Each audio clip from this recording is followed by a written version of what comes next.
Nous allons voir ici un paradigme utilisé en informatique, en algorithmique, pour concevoir des algorithmes qui est dit diviser pour régner. Alors c'est un paradigme, il n'y a pas une définition précise, c'est-à-dire que c'est une façon d'aborder les problèmes. Et cette façon, qui ne s'applique pas à tout, c'est j'ai mes données d'entrée ici en orange et je vais les découper en plusieurs morceaux indépendants. Ici j'ai découpé en 3, très souvent c'est en 2 en informatique. Et je vais faire un calcul sur chacun des sous-morceaux pour avoir une solution, en général du même problème, sur les sous-morceaux en bleu ici. Et ça peut être éventuellement récursif. Et très souvent même c'est récursif. Et une fois que j'ai ces trois solutions, S1 pour le premier morceau de tableau, S2 pour le second, S3 pour le troisième, je vais devoir les combiner pour avoir la solution finale.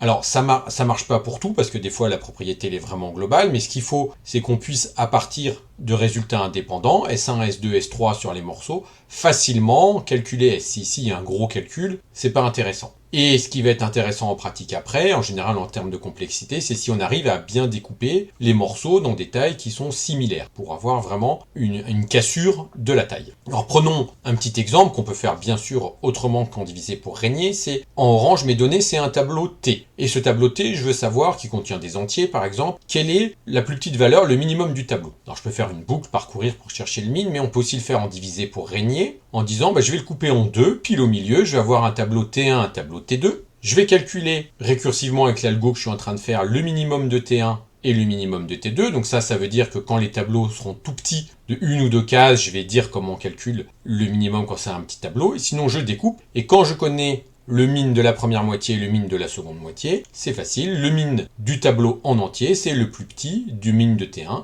et du min de T2. Ce qui s'implémente assez facilement. Comme ça, je vais dire, si mon tableau est de taille 1, donc là, cette fonction, je l'écris en Python parce que c'est proche de l'algorithmique, je calcule le minimum d'un tableau T entre l'indice I et l'indice J. C'est-à-dire que c'est une fonction qui va me retourner le plus petit élément entre ces deux indices. Et si je veux le minimum d'un tableau, je mettrai 0 et length de T moins 1. Donc si I égale J, c'est-à-dire que je regarde un tableau de taille 1, enfin une longueur, une portion, une fraction du tableau de taille 1, le minimum, c'est le seul élément qu'il y a dans le tableau. Si le tableau a deux éléments, c'est-à-dire si I vaut J-1, I et J sont consécutifs, et bien là je vais retourner le minimum de ce qui est à la case TI et de ce qui est à la case TJ. Donc si TI est plus petit que TJ, je retourne TI, sinon je retourne TJ. Et quand le tableau est plus grand, eh bien je vais le couper en deux, I plus J divisé par 2, donc je prends la moitié au milieu, je calcule le minimum entre I et K du morceau de tableau de gauche, et le minimum du tableau de droite, M2, donc je vais appeler ça récursivement, et je retourne le minimum des deux. Si M1 est plus petit que M2, je retourne M1, sinon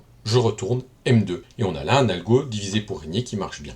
Alors ce paradigme est très utilisé en pratique dans plein d'exemples où ça marche bien parce que ça permet de casser les complexités. Donc les exemples les plus célèbres c'est Quicksort, le tri rapide et la variante QuickSelect pour avoir la position d'un élément. La recherche dichotomique, quand on a un tableau trié on recherche si un élément est dedans. On va couper en deux, et donc là c'est pas le même traitement qu'on fait des deux côtés, il y a une moitié de tableau qu'on va pas traiter, on va dire celle-là je sais que c'est pas dedans, et on applique que à l'autre moitié. Le trifusion, après il y a des algos plus avancés, comme la transformée de Fourier rapide, qui est un algorithme qui permet de faire très rapidement des calculs d'entiers longs. L'algorithme de Strassen, qui à ma connaissance est encore utilisé pour faire du produit de matrice. Il y a l'algorithme de Karatsuba, il y a plein d'algos qui utilisent le paradigme divisé pour régner. Et ce qu'on peut voir aussi, c'est que c'est dans un certain nombre de cas aussi très adapté à du calcul qui va être distribué ou sur plusieurs machines. Par exemple, si je reprends l'algo du minimum que j'ai donné, si j'ai 4 machines, je peux couper en deux, puis recouper en deux, et j'envoie en fait un quart de tableau sur chaque machine. Chaque machine calcule le min, et après, on recentralise les données, et on calcule le min total. Donc sur un petit tableau, ça n'a pas de sens parce que les temps de communication sont très longs entre les machines, mais si on a des tâches très grandes, le diviser pour régner permet de s'adapter. Tant qu'il y a